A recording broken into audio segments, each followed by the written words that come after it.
probably read the short bio that you have in your packet. Let me tell you a little bit more about Father Drew Christiansen, our speaker today. By the way, I'm Stephen Kolecki. I'm the director of the Office of International Justice and Peace at the U.S. Conference of Catholic Bishops. And our Conference of Bishops is a close collaborator with Churches for Middle East Peace. And so hence we're grateful for the strong Catholic presence at this conference. Father Drew Christiansen is a Jesuit priest, and he's editor-in-chief of America Magazine, a weekly Jesuit magazine, a leading magazine really in the Catholic community here in the United States. For many years, he had the job that I currently hold at the conference. He was the director of the Office of International Justice and Peace at the U.S. Bishops' Conference from 91 to 98.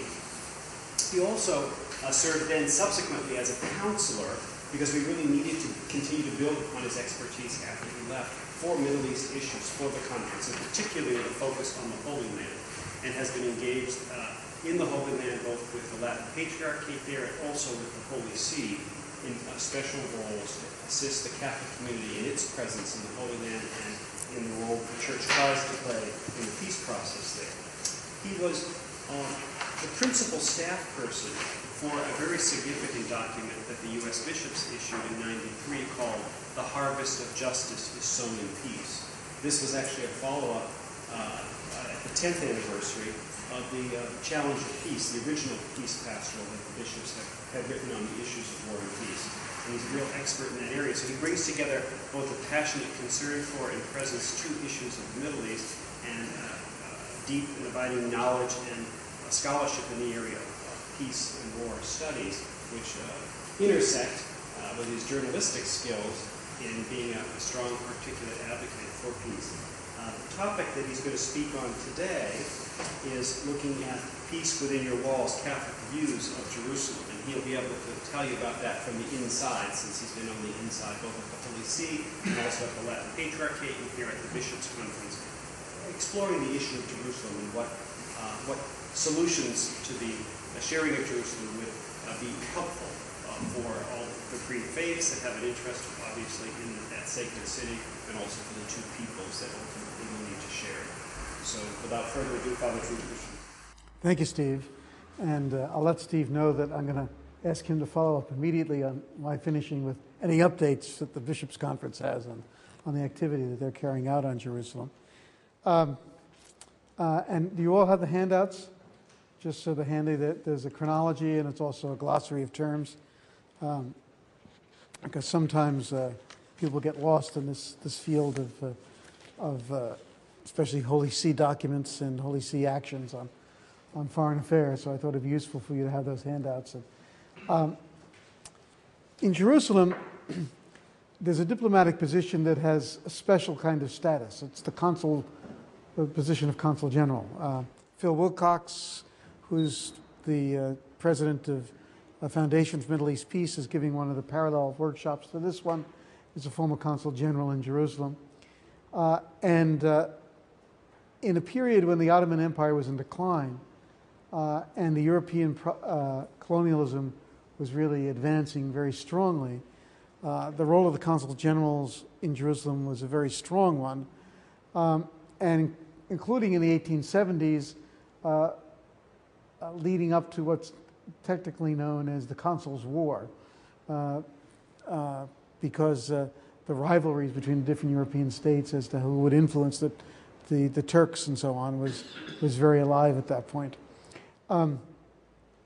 But I had an assignment some years ago that alerted me to the fact that not only journalists, but frequently diplomats have myths about the world, and in this case, myths about Jerusalem. The persistent myth about Vatican policy towards Jerusalem is that the Vatican wants to internationalize Jerusalem. That's not the case. It wants the international community to assume responsibilities towards Jerusalem, but it isn't looking for internationalization of the city, that is, an international government for the Jerusalem area, as was envisaged in 1947 by the partition plan of the UN for Israel and for Palestine. what the Holy See has been looking for is international participation. I'll explain how in a minute. But in 1996, the Vatican put out a document, which was a novel document, because it was kind of an official paper and a status that hadn't existed. It didn't come from the Pope. It didn't come from any of the dicasteries. It was published as Considerations of the Secretary of State on Jerusalem. And it laid out in great detail the Vatican position on Jerusalem, and specified that what the Holy See was looking for was an internationally guaranteed special statute for Jerusalem. And I'll have more to say about that in a minute.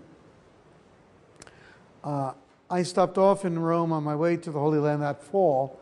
The document came out in May, and we arranged to have it translated and published in Origins, along with the official commentary, which was drafted by the same people, really, although it didn't appear under their names, in the Jesuit journal Civiltà Cattolica. And together they make up kind of the most complete treatment of Vatican policy on Jerusalem. And you can still find it in Origins. I think it's for September 21st, 1996. But anyway, I was missioned to go see the various consuls general, the American consul general, the British consul general, who was quite friendly, the French consul general, and the Italian consul general. Much to my surprise, the least interested was the Italian consul general. The Frenchman gave me a great welcome. His father had been consul general many years before, prior to the Second World War. And his consulate is a grand site in West Jerusalem, on the side street alongside the King David Hotel, right next to the Jesuit Pontifical Biblical Institute, with much better views and much better gardens, but nonetheless a great site. And he was greatly excited that the Vatican was back talking about Jerusalem. The Vatican hadn't given up speaking about Jerusalem. But his impression was that the call for an internationally guaranteed statute for Jerusalem was calling for internationalization. I had to explain to him, no, that's not what it's doing. The French government was still adhering to the old partition plan of 47.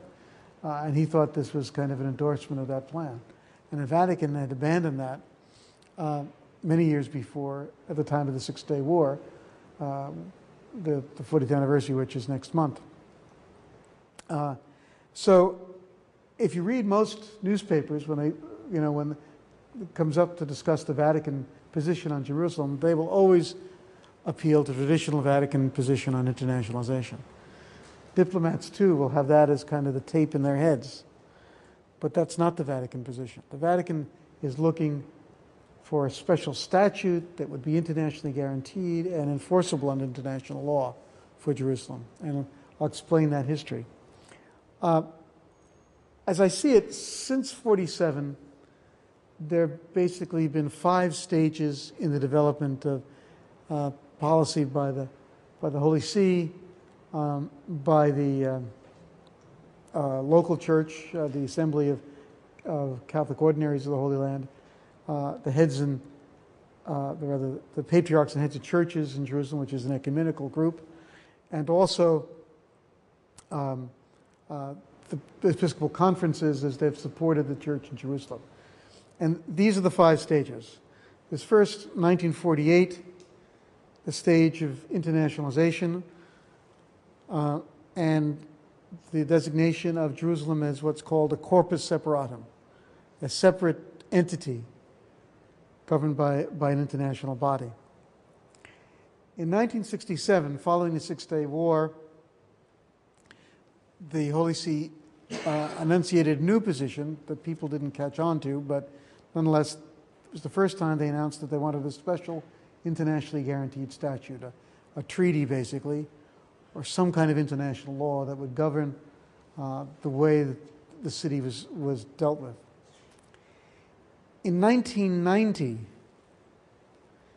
I see a third stage beginning with the Madrid Peace Conference, a multilateral peace conference to try to bring peace to the Holy Land, which initiated by George H.W. Bush on the conclusion of the Gulf War, when U.S. credibility was very high, and there was a real effort to kind of move events along. And the Holy See saw it as a great opportunity to have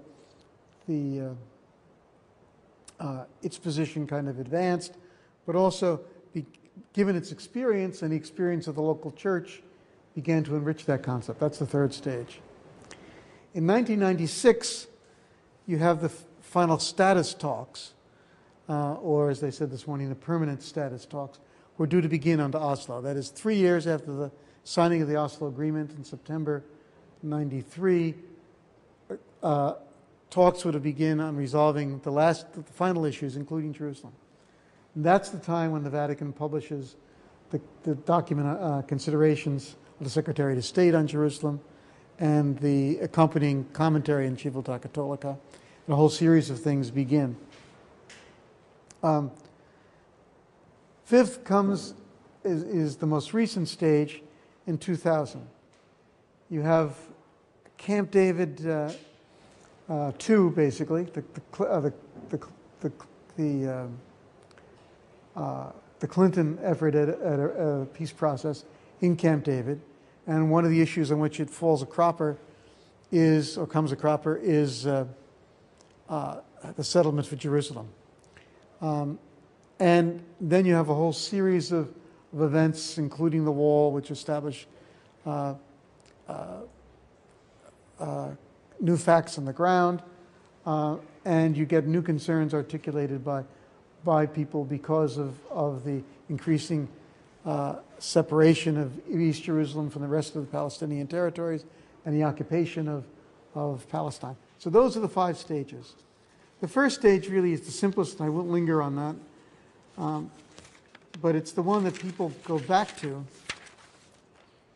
and that's the partition plan of 1947. The United Nations proposed a division of British Mandate Palestine into Palestinian territory and into what we know as Israel, and also a separate jurisdiction for Jerusalem.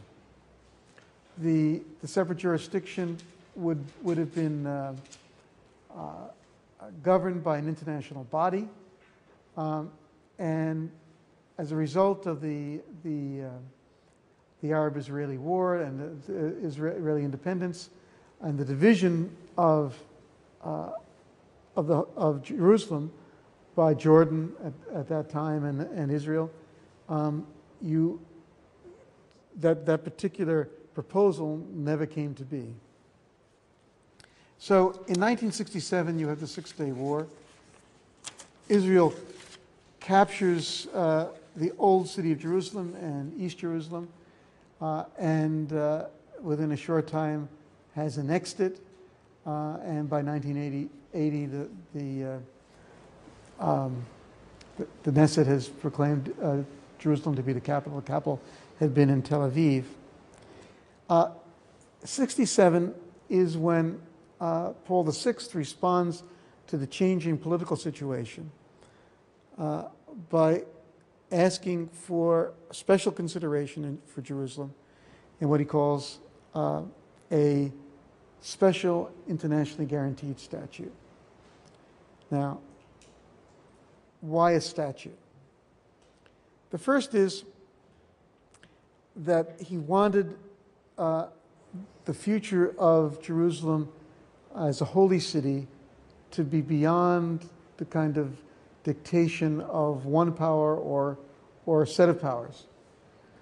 As a city that is holy to most of humankind, he wanted it to be recognized as such, and he wanted guarantees that would keep certain things, the holy places, the movement of people in and out of the city for religious reasons and so on, not to be subject to the vagaries of war and occupation or the politics of one side or the other.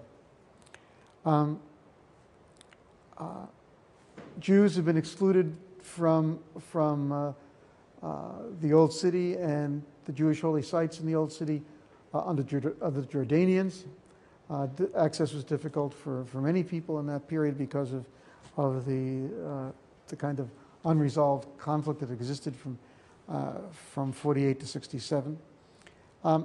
But there was a desire generally that pilgrims could move in and out freely, no matter who they were, including local pilgrims. So in the case of Christians, that would be Palestinian Christians, be able to move in and out of Israeli-controlled areas without problems.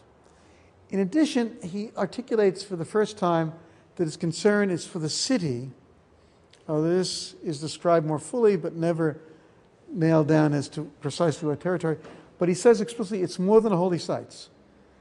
And you begin to see the reference to the city, including the believing communities who are gathered around the holy places. And that becomes kind of one of the mantras of the Vatican position, of the Christian positions generally, is that you need to preserve the communities as communities of belief and practice and worship that are fully functioning religious communities, no matter who has sovereignty in the city. Now, as to the international guarantees, again, I basically said this, he's looking for multilateral guarantees, not the guarantees just by the belligerents or potential belligerents. That's not dependent on the one power who's occupying or sovereign at a given time, or on two powers if there happen to be two powers. But everyone, that the international community as such would recognize that the city is protected in a special way.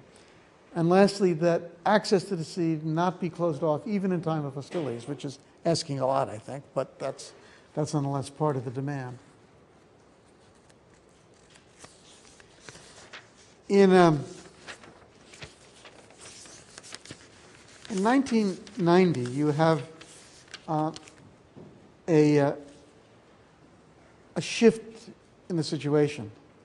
First of all, you have the Gulf War and the success of the U.S., and also you have probably the friendliest administration to the settlement of the issues between the Israelis and the Palestinians that you've ever had, and one very concerned about the effects of the occupation of the West Bank and Gaza on the Palestinians in the administration of George Herbert Walker Bush and of James Baker, Secretary of State. And Baker himself had a great deal of influence in trying to move the issues. You had, beginning in late 86, you had the first Intifada had begun, the uprising of the Palestinians against the occupation after 20 years. And in 87, in March of 87, Michel Sabah is named as the first Palestinian Latin Patriarch of Jerusalem. So there are three patriarchs. The Greek Patriarchate is the senior one by recognition. The Armenian Patriarchate, which is kind of a patriarchate, because since the 4th century, at least there have been Armenian expatriates living in Jerusalem, and so they've had their own patriarchate there. And since the time of the Crusades, there's been a Latin Patriarch for the first 100 years, and then it's kind of a nominal title, and then it's revived in the 1840s. But the position had been held by the Italians, or earlier by Frenchmen. So it's the first Palestinian, and he becomes really kind of representative of Palestinian Christianity because he's very outspoken about the issues. As a result of the shifting situation, there's an amplification of what the Holy See and the local church is looking for in the new circumstances. You hear for the first time that what they're looking for is equality of rights, so that in addition to looking at religious needs and the needs of the three religious communities, Jews, Christians, and Muslims, for rights of freedom of worship, for rights to establish their institutions and keep them, and for people to have access, They're talking about the city being not just a city of three faiths, but of two peoples, and of all peoples, whatever their faith and nationality, have equal rights in the city and equal services. Another dimension is that you have, there's a widening of the concept of the city and what needs to be protected, never very specified. And it's not specified, I think, in terms of territory, partly because the Vatican doesn't see itself getting into those details, but partly because, according to the Lateran Treaty, which established the Vatican city-state and freed the Church from the Italian domination after 1870, the Vatican can't be involved in territorial disputes. So it doesn't get involved in what territories will be negotiated under any circumstance. But it did talk about the need to preserve the historic and cultural aspects of the city, which, I think in other things I've read includes architecture and that kind of thing. And the ecological at some points. It talks about, in this period, you'll get documents that talk about the ecological, where the landscape around Jerusalem is beginning to change as there was constant development of settlements and so on and so forth. Also, you begin to have emerge here a coalition of the churches that hadn't really existed before. It's intermittent, but various points of opportunity. I think beginning with the Madrid Conference, because the first statement I can find is in 1990. You see statements issued by the patriarchs and heads of churches in Jerusalem. Tom, correct me, the 13, are they? And this is an important development because it means that the three patriarchates are working in unison, and that's something that hadn't happened before. In addition, the heads, the other two major Protestant bishops, the Anglican and Lutheran, are working with them, and all the other heads of churches in Jerusalem. And so you're getting Christians speaking out together, and whereas particularly the Orthodox would be reluctant to kind of speak out with the Catholics, that traditional, because of the Intifada, I believe, that traditional inhibition is overcome, and there begin to be statements on the part of the local churches speaking together. And at the same time, you get more involvement on the part of the churches abroad, and I'll talk more about that in a minute, because that intensifies in the late 90s. But you get support of the international church for the Church of Jerusalem. In 1996, as I said, you have the beginning of permanent status talks according to the Oslo schedule. That's the year that the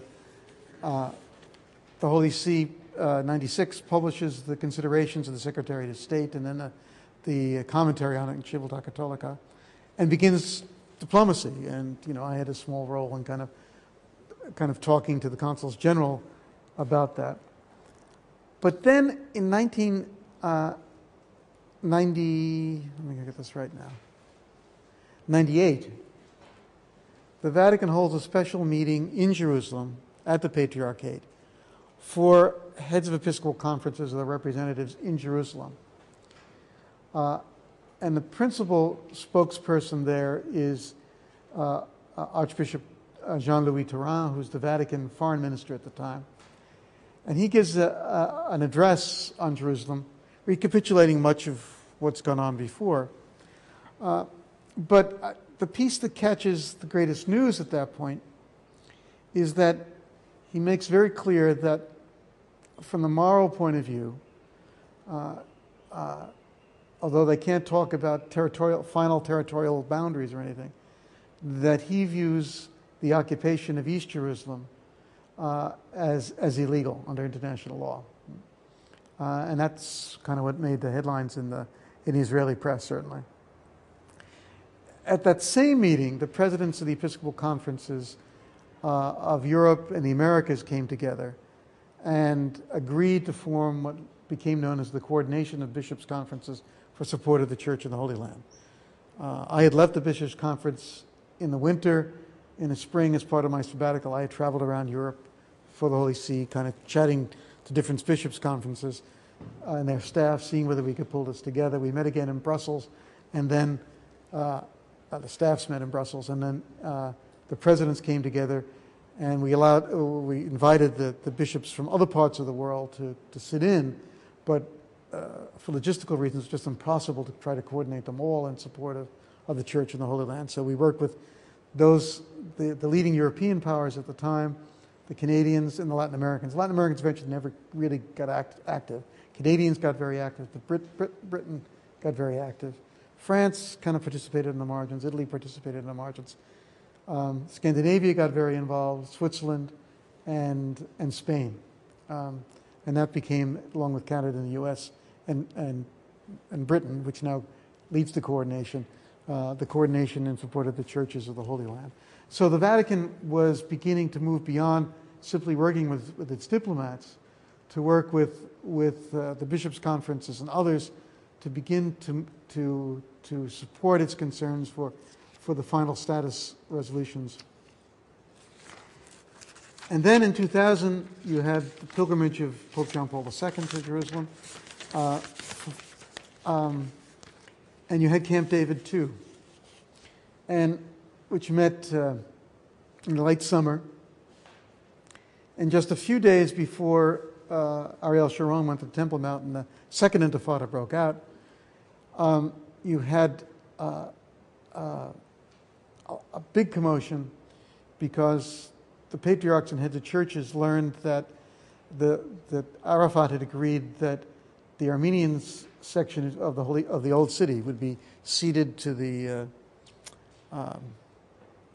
Israelis in the agreement that they were working on in Camp David, and the patriarchs and heads immediately got off a letter of protest to whoever would hear, including to President Arafat. And Arafat said, "Okay, we'll reconsider that." But it was part of the plan that had been agreed to at that point. The Armenian quarter is adjacent to the Jewish quarter. Its population had dwindled dramatically and has dwindled still more since then. And it's prime property, so there it was a natural place for the Israelis to kind of seek to expand their presence in the old city. At the same time that Arafat responded, "We'll put that on ice," he said, if we negotiate again, you'll be part of the negotiations. Well, they weren't a part of the negotiations at Taba, but at least they were heard that and their point was that the Armenian quarter was part of the Christian old city. Let's see here. In 2002, we began having annual meetings of the heads of Episcopal conferences in Jerusalem as a sign of support. And I think the most recent development is that you begin to see the Vatican talking again about a multilateral conference, that it's putting its hopes for resolution of its own relationship to the State of Israel to a multilateral conference, hinting in passing statements of that. And the reason is that the bilateral negotiations have been, to say the least, a great disappointment. In 1993, the Vatican and Israel signed a fundamental agreement. Israel took a long time to ratify it and a long time to publish it it was signed quickly, and diplomatic relations were begun quickly. But it took a number of years for the cabinet to ratify it, a number of years for it to be published in the official record, which would make it more or less binding on the various ministries of the government. And then finally, it took more time for negotiations to start on additional treaties. And so it's much like the Oslo process. Something was assigned in the beginning, it was a framework document, and more negotiation was to take place. One document was negotiated and ratified, but the sticking point has been a financial agreement.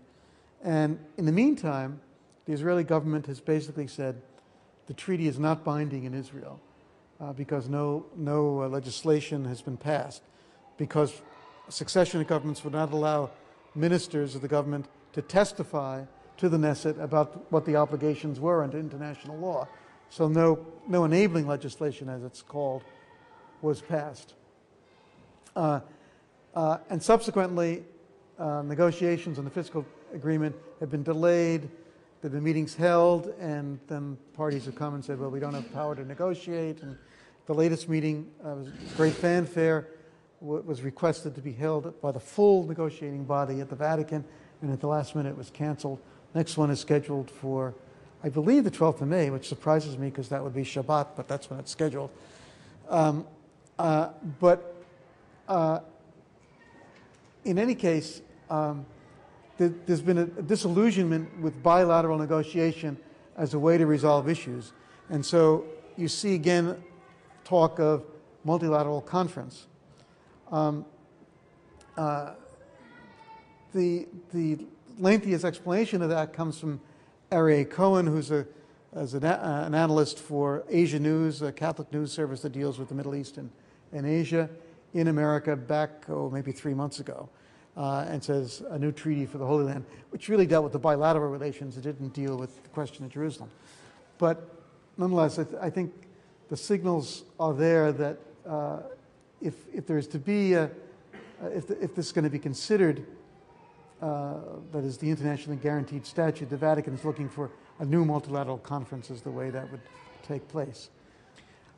Just one last point about the internationally guaranteed statute, and that is that the international guarantees that they're looking for would provide a venue for appeal if it was felt that the statute had been ignored or violated, and secondly, there'd be some kind of international avenue for enforcement if the document had been violated or ignored.